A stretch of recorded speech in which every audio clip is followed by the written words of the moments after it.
Hey everyone, welcome to the January 2022 layout update. Happy New Year to everyone. Apologies for this one being a touch on the late side. I ended up taking 5.5, nearly 6 weeks off from doing any construction on the layout whatsoever. I find that that can be really helpful. You take that time, do something else, and it's going to really refocus your attention and give you a different perspective on the direction that you're headed. And that's what happened here. So when I got back at it, I ended up getting the tree gap filled in up at Tunnel 6, got some foreground trees planted, and got some detail work done along the bank of the Michelle Creek here. So the area between Tunnel 6 here and to the left, which is the upper end of the Narrows, is nearing completion. We'll have a more detailed look at the scenery here at the end of the video. We'll do a little bit of rail fanning through the area. During the hiatus from work on the layout, I wanted to get as many trees spun up as possible so I'd have a nice cushion for when I decided to get back at the layout and get going on scenery up at the Crow's Nest area. So it was really cold in Alberta in December, January. I like to do my trees outside, so I had to kind of pick and choose decent days. Minus 30, minus 40, not real fun to be outside spinning trees, but we did have a couple Chinooks blow in, and I managed to get 400 trees spun up.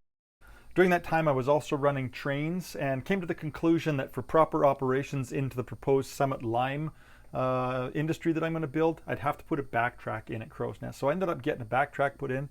You can see the west switch here. It's about a 10-car capacity backtrack, and here's the east switch here. So this is Nellie and Lenny will both use these to set out empties and forward them onto the industry.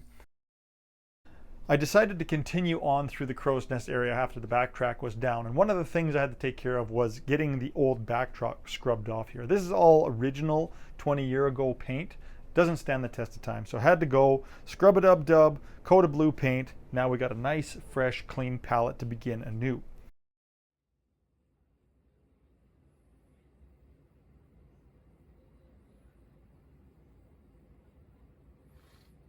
I also did a bunch of rock work up through here and continued on with the cellular clay around the corner.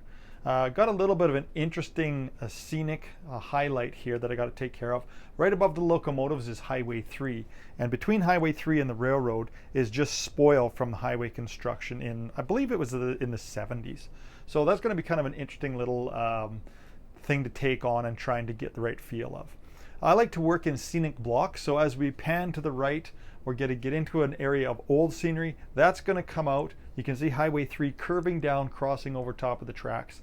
I'm going to get this all roughed in to just to the east side of the highway, and that's going to be my next scenic block that I'm going to end up working on.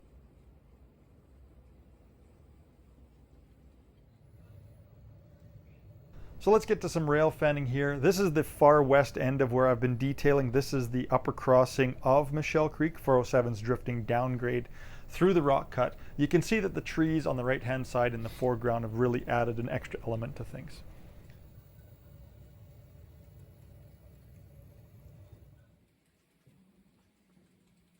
.9558 is climbing upgrade here through that same cut. You can see Michelle Creek in the foreground. Kind of a neat thing that's happened here by happenstance is the scene in the background, the backdrop and what have you, that's actually across the aisle. That's the Tunnel 5 area, and that's about 180 track feet away. So kind of neat how that all blends in, and if you get down at the right angle, you can use that to your advantage.